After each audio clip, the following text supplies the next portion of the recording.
In an era marked by shifting foreign policy priorities and the upheaval of traditional diplomatic norms, Secretary of State Marco Rubio's recent remarks in Guatemala City have sparked both intrigue and controversy.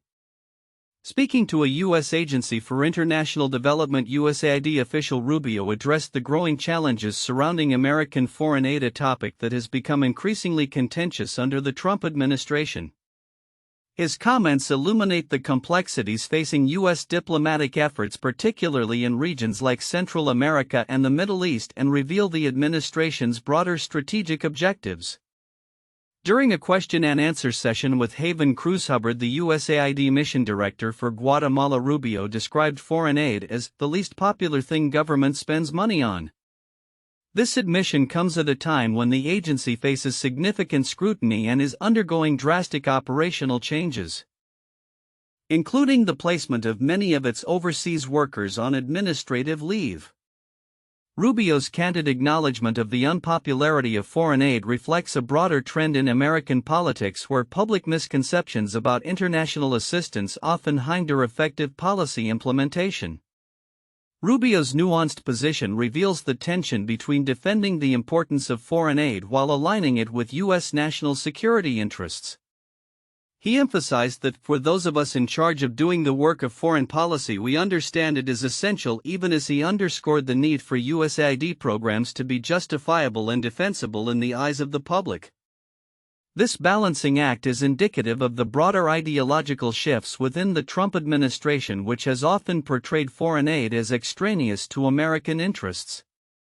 The urgency of Rubio's statements coincides with broader geopolitical developments, particularly the ongoing crisis in Gaza. President Trump's recent proposals regarding the region have drawn significant backlash both domestically and internationally. Following remarks suggesting the potential permanent relocation of Palestinians from Gaza, Rubio and White House Press Secretary Caroline Leavitt clarified that the administration seeks only temporary displacement during reconstruction efforts. This stance aims to mitigate the fallout from Trump's initial comments, which were met with skepticism from allies and criticism from Palestinian representatives who fear permanent displacement. In a joint news conference with Guatemalan President Bernardo Arevalo, Rubio referred to Trump's proposal for Gaza as a very generous offer aimed at facilitating reconstruction in the aftermath of prolonged violence.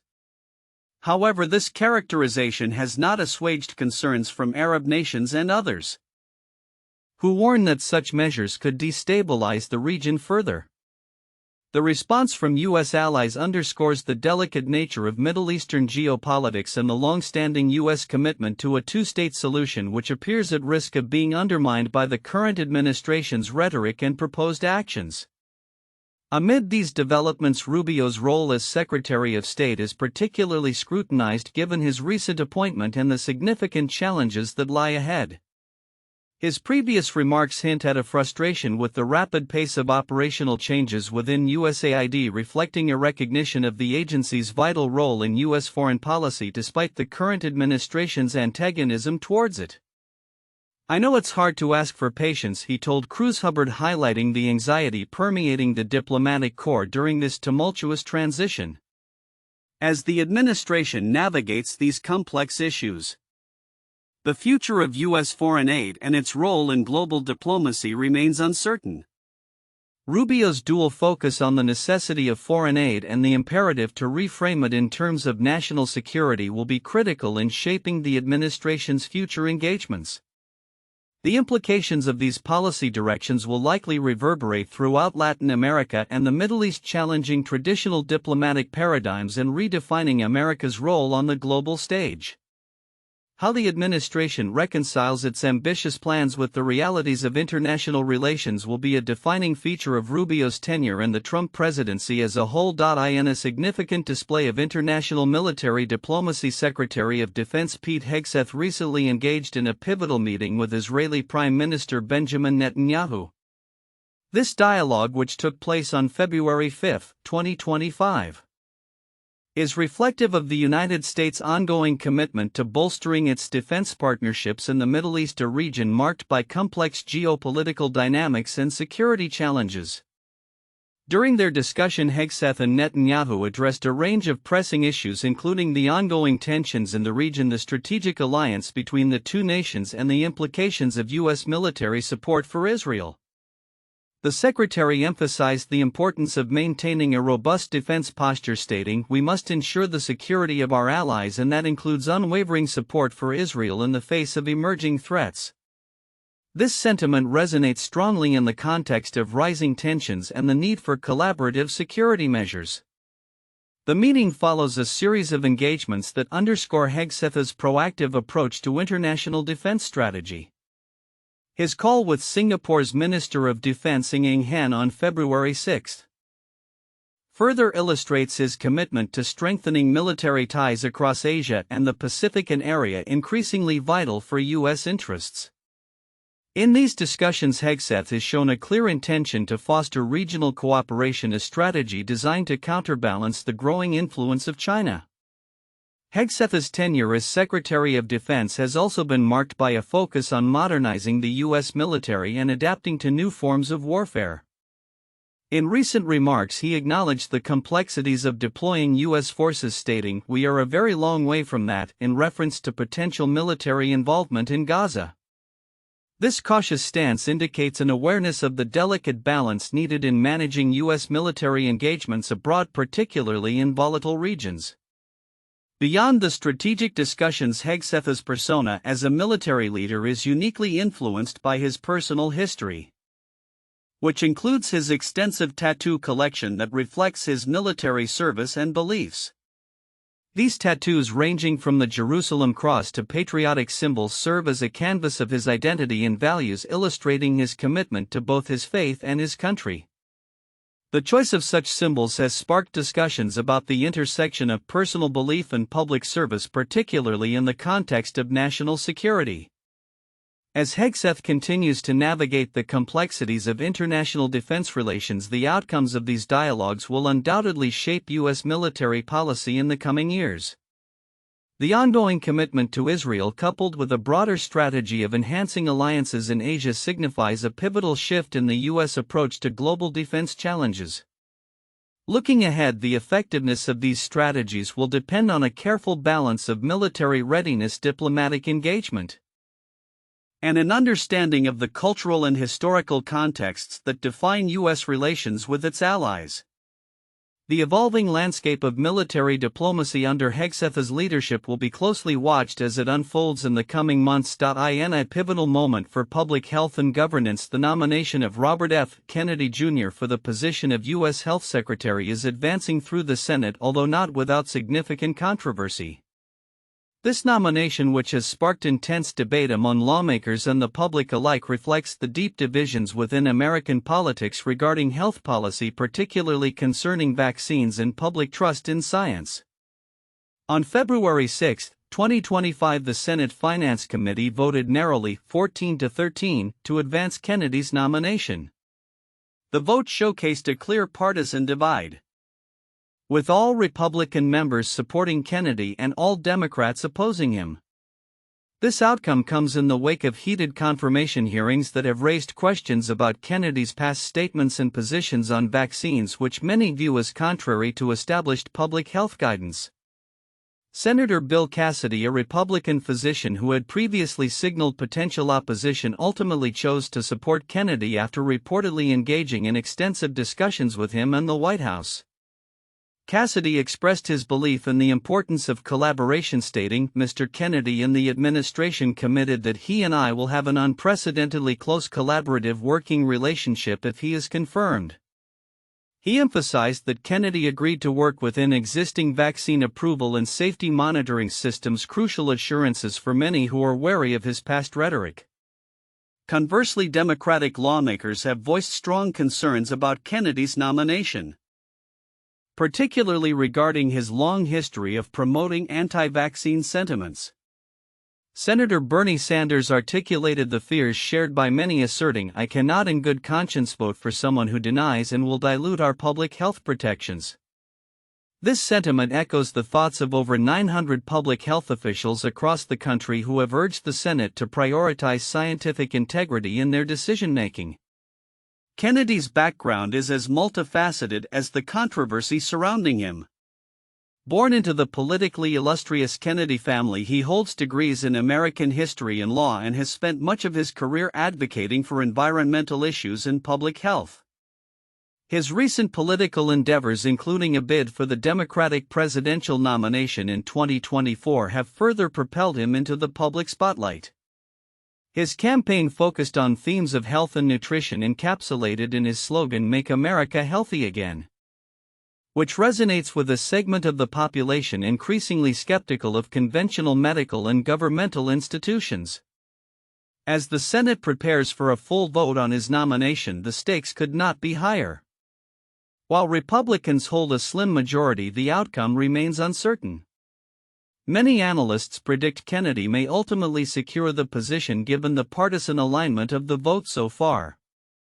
Kennedy's nomination has broader implications beyond the immediate political landscape. It underscores a growing divide in public opinion about vaccines and health policy, particularly amidst ongoing discussions about vaccine safety and efficacy. As the nation grapples with the legacy of the COVID-19 pandemic, the appointment of a figure like Kennedy may challenge efforts to restore public trust in health institutions. Looking ahead, the confirmation process for Kennedy is likely to remain contentious. If confirmed, his leadership at the Department of Health and Human Services will be closely scrutinized, particularly as the country continues to navigate complex health challenges. The outcome will not only shape U.S. health policy but could also influence the ongoing dialogue about science, public health, and the role of government in safeguarding the well-being of its citizens. The coming weeks will be critical in determining the direction of U.S. health policy and the trust placed in its leadership. In a decisive move that reshapes the landscape of American jurisprudence, the U.S. Senate confirmed Pam Bondi as Attorney General in a 54-46 vote, marking a significant shift in the Justice Department's priorities under President Donald Trump's administration. Bondi, who previously served as Florida's Attorney General and was a defense lawyer in Trump's first impeachment trial, assumes control of a department that has undergone considerable changes in leadership and direction in recent years. Bondi's confirmation comes at a tumultuous time, with the Justice Department having recently purged numerous officials involved in investigations that scrutinized Trump. This includes those linked to the January 6 Capitol attack and other inquiries perceived as politically charged. A department official noted that these terminations were made because the acting Attorney General James McHenry believed these individuals could not be trusted to uphold the president's agenda. Every case will be done on a case-by-case basis. No one should be prosecuted for political purposes, Bondi asserted during her confirmation hearing, though the broader implications of her appointment raise concerns among Democrats about the potential for politicization of legal proceedings. On her first day in office, Bondi unveiled a series of directives that signal a robust enforcement agenda. Among her immediate priorities is the establishment of a weaponization working group tasked with probing alleged abuses of power within federal law enforcement, particularly focusing on investigations linked to Trump and his associates. This initiative is seen as a direct response to what Bondi and her supporters describe as a politicized justice system. Significantly, Bondi also announced the lifting of the moratorium on federal executions, a policy implemented during the Biden administration. She directed federal prosecutors to seek the death penalty in applicable cases, especially those involving violent drug trafficking. This reversal underscores a broader shift towards more aggressive punitive measures as Bondi aims to recalibrate the department's approach to serious crimes. In her directives, Bondi emphasized zealous advocacy for Trump's policies, instructing Justice Department attorneys to vigorously defend presidential actions against legal challenges. She warned that any attorney who fails to comply could face disciplinary action, reinforcing a culture of accountability aligned with the administration's political objectives.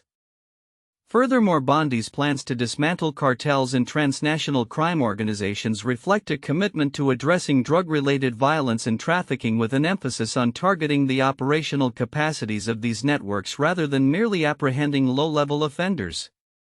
the implications of Bondi's leadership extend beyond immediate policy changes. Her tenure is expected to prompt a re-evaluation of past investigations and legal actions deemed politically motivated, including those stemming from the January 6 insurrection.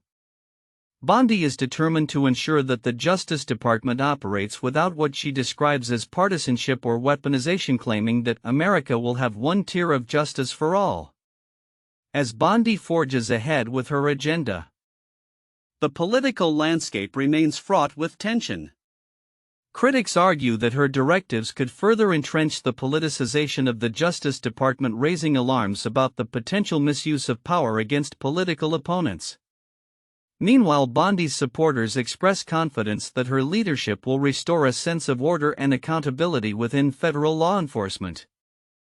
Looking ahead, the actions taken by Bondi and the Trump administration's Justice Department will likely have lasting repercussions on the U.S. legal system. As the country grapples with the implications of these changes, the intersection of law and politics continues to evolve, with Bondi at the center of this contentious dialogue. The coming months will reveal how effectively she can balance the need for aggressive enforcement with the principles of justice and fairness that underpin American democracy. In recent discussions surrounding U.S. monetary policy, Treasury Secretary Scott Bessent has shed light on the Trump administration's approach to managing interest rates, emphasizing a shift in focus from short-term Federal Reserve actions to long-term Treasury yields. This pivot, articulated during an interview with Fox Business host Larry Kudlow, marks a significant departure from former President Donald Trump's previous insistence on immediate rate cuts. Bessent underscored that the administration is primarily concerned with controlling the 10-year Treasury yield rather than pushing the Federal Reserve to lower its benchmark interest rate. The president wants lower rates, Bessent stated, adding that he and Trump are closely monitoring the 10-year Treasury yield's movement. Previously, Trump had publicly pressured the Fed to reduce rates, but Bessent noted that the current strategy relies on leveraging fiscal policy to achieve lower long-term borrowing costs. Historically, the Federal Reserve's actions, such as adjusting the federal funds rate, significantly influence broader economic conditions, including the rates on mortgages and auto loans. However, the recent rate-cutting cycle initiated by the Fed, which began in September 2024 and resulted in a reduction of 1 full percentage point, has not uniformly lowered Treasury yields. Instead, as Bessent pointed out, the 10-year Treasury yield has fluctuated, most recently trading at 4.45%, down from a peak of 4.8% in mid-January, yet still higher than anticipated by many market analysts. The Treasury Secretary's remarks reflect an evolving economic landscape where the administration appears to be recalibrating its priorities. The focus on the 10-year yield is partly strategic, as highlighted by Krishna Guha from Evercore ISI. Maintaining this yield below 5% is crucial for sustaining the current economic framework known as Trumponomics. Guha argues that if the yield surpasses this threshold, it could trigger downturns in equity markets and negatively impact sectors sensitive to interest rates. Further complicating the picture, Bessent noted that while the Fed's decisions on short-term rates are essential, other elements, such as inflation expectations and economic growth forecasts, also play significant roles in shaping longer-term yields. This nuanced understanding reflects a broader recognition of the interconnectedness of fiscal policy, market expectations, and economic performance. Interestingly, President Trump himself has recently signaled a more conciliatory tone regarding the Fed's policies. Following the Fed's decision to hold rates steady at the end of January 2025, Trump expressed agreement with the central bank's stance, marking a shift from his earlier rhetoric demanding lower rates. This evolution in tone may ease tensions between the administration and the Fed, potentially fostering a more stable economic environment. As the Trump administration continues to navigate these complexities, its efforts to reduce long-term borrowing costs while avoiding direct confrontation with the Fed may have significant implications for the U.S. economy. The strategy aims not only to stimulate growth but also to ensure that fiscal measures align with broader market conditions. Looking ahead, observers will be keen to see how these strategies unfold and their potential impact on both Treasury yields and the broader economic landscape in the coming months. In a move that has captured significant attention in the tech and policy worlds, the Senate Commerce Committee recently voted to advance Howard Lutnick's nomination as Secretary of Commerce amidst a backdrop of controversy surrounding his ties to the gambling industry and concerns about the future direction of critical technology programs. The vote, which concluded with a narrow 16-12 majority, sets the stage for a full Senate confirmation next week, where Lutnick's fate will be closely scrutinized. Lutnick, the CEO of Cantor Fitzgerald, steps into a role that oversees pivotal initiatives including the $42.5 billion Broadband Equity Access and Deployment BEAD program and the approximately $280 billion CHIPS and Science Act. Despite his extensive experience in finance and technology, his nomination has not been without its detractors. Following his January 29 confirmation hearing, several members of the committee expressed reservations about his commitment to ensuring that state broadband initiatives previously approved under the Biden administration in states like Louisiana, Nevada, and Delaware would remain intact. Senate Commerce Committee Chairman Ted Cruz, a prominent advocate for Lutnick, indicated his expectation that changes would be made to the BEAD program, particularly regarding its emphasis on fiber broadband. He stated, "I'm certain there will be changes to the program," further affirming his belief that Lutnick would secure confirmation. Cruz criticized the previous administration's approach, suggesting that it imposed lawless conditions that hindered effective program execution. Concerns voiced during the hearing included a lack of firm commitments from Lutnick regarding the disbursement of funds under the CHIPS and Science Act and the BEAD program. Ranking Member Maria Cantwell underscored her apprehensions, stating, "Mr. Lutnick did not give full commitment to making sure money continues to go out the door." This sentiment reflects a broader unease among Democrats regarding Lutnick's willingness to uphold existing funding structures. Lutnick's approach to broadband deployment has drawn particular scrutiny. During his hearing, he suggested a flexible strategy that would encompass a mix of technologies including satellite and fixed wireless broadband, which aligns with Republican priorities. "Let's use satellites, let's use fixed wireless, let's do it the cheapest, most efficient way we can," he remarked, a statement that resonates with a party eager to reassess the previous administration's regulatory landscape. The debate surrounding the CHIPS and Science Act also remains fraught with tension. While Republican leaders like Cruz maintain that support for the legislation is still strong, they criticize the Biden administration's added conditions that they argue complicate the funding process. Cruz highlighted these concerns by referencing requirements for companies to provide childcare, stating, "There wasn't a word in the CHIPS and Science Act about that." The implications of Lutnick's confirmation extend beyond immediate policy shifts. They signal a potential pivot in the federal government's approach to telecommunications and technology funding.